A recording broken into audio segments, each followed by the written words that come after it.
অভিস্রবণ প্রক্রিয়া। আমরা অভিস্রবণ প্রক্রিয়া বুঝার আগে এই চিত্র 3.3টা একটু আগে বুঝে নেই, তাহলে আমরা অভিস্রবণ প্রক্রিয়া ইনশাআল্লাহ বুঝে যাব। এখানে একটি বিকার রয়েছে বা একটি পাত্র রয়েছে, পাত্রের মাঝখানে একটি অর্ধভেদ্য ঝিল্লি বা পর্দা বসানো রয়েছে এবং তার দুই পাশে দুটি ভিন্ন ঘনত্বের দ্রবণ, একটি হচ্ছে পানি, একটি হচ্ছে চিনির দ্রবণ। তার মানে পানির ঘনত্ব চিনির দ্রবণের তুলনায় কম, চিনির দ্রবণের ঘনত্ব পানির তুলনায় বেশি, অর্থাৎ পানি কম ঘনত্বের, চিনির দ্রবণ বেশি ঘনত্বের।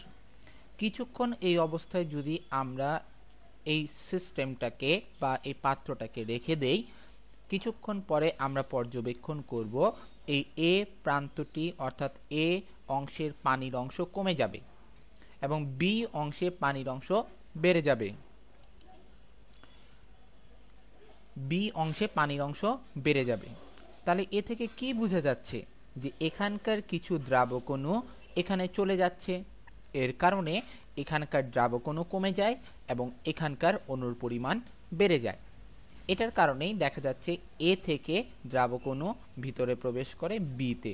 কি ভেদ করে যায়? অর্ধভেদ্য ঝিল্লি বা পর্দা ভেদ করে তারা বিতে চলে যায়।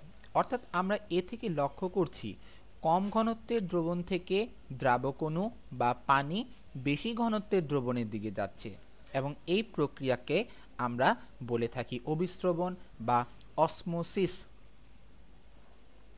অর্থাৎ আমরা যদি সংজ্ঞাটাকে স্পষ্টভাবে বলতে চাই, যে প্রক্রিয়ায় দুটি ভিন্ন ঘনত্বের দ্রবণকে একটি অর্ধভেদ্য ঝিল্লি দ্বারা বা পর্দা দ্বারা পৃথক করে রাখা হয়, তাহলে দেখা যাবে কম ঘনত্বের দ্রবণ থেকে দ্রাবক অণু বেশি ঘনত্বের দ্রবণের দিকে ধাবিত হবে। সেই প্রক্রিয়াকে আমরা বলে থাকি অভিস্রবণ প্রক্রিয়া।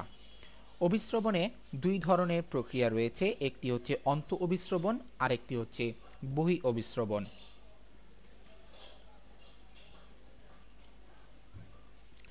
আমরা চিত্রে কিছু শুকনো কিশমিশ দেখতে পাচ্ছি। এই কিশমিশকে পানিতে ডুবানোর পর পর্যবেক্ষণ করলে দেখা যাবে কিছুক্ষণ পরে এই শুকনো কিশমিশ ফুলে যাবে। এক্ষেত্রে যে ঘটনাটা ঘটলো তা হলো পানির দ্রবণ থেকে অর্থাৎ পানি থেকে দ্রাবক অণু এই কিশমিশের ভিতরে প্রবেশ করলো।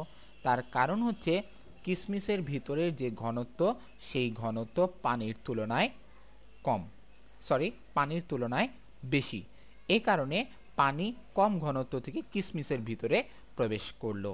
তাহলে এই যে পানি বাহির থেকে ভিতরে প্রবেশ করছে, কোথায়? কিশমিশের ভিতরে।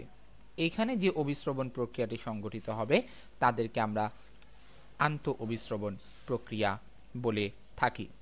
ঠিক অনুরূপভাবে বহি অভিস্রবণ প্রক্রিয়াটি হচ্ছে যে দ্রাবক অণু বা পানি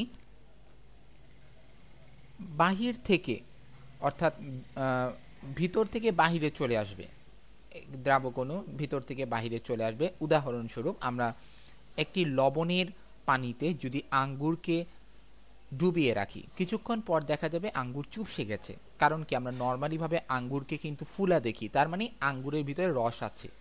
কিছুক্ষণ পর আঙ্গুর চুপসে যাওয়ার অর্থ হচ্ছে ভিতরের রস বাহিরে চলে আসবে। তার মূল কারণ হচ্ছে আঙ্গুরের রসের কোষের ঘনত্বের তুলনায় লবণের পানির ঘনত্ব বেশি। এ কারণে ভিতরে থেকে কোষ রস বেশি ঘনত্ব পানির দিকে চলে আসে। এটার জন্য দেখা যাচ্ছে যে অভিস্রবণ প্রক্রিয়াটি ভিতর থেকে বাহিরে চলে আসছে। এই কারণে এই অভিস্রবণ প্রক্রিয়াটিকে আমরা বলে থাকি বহি অভিস্রবণ।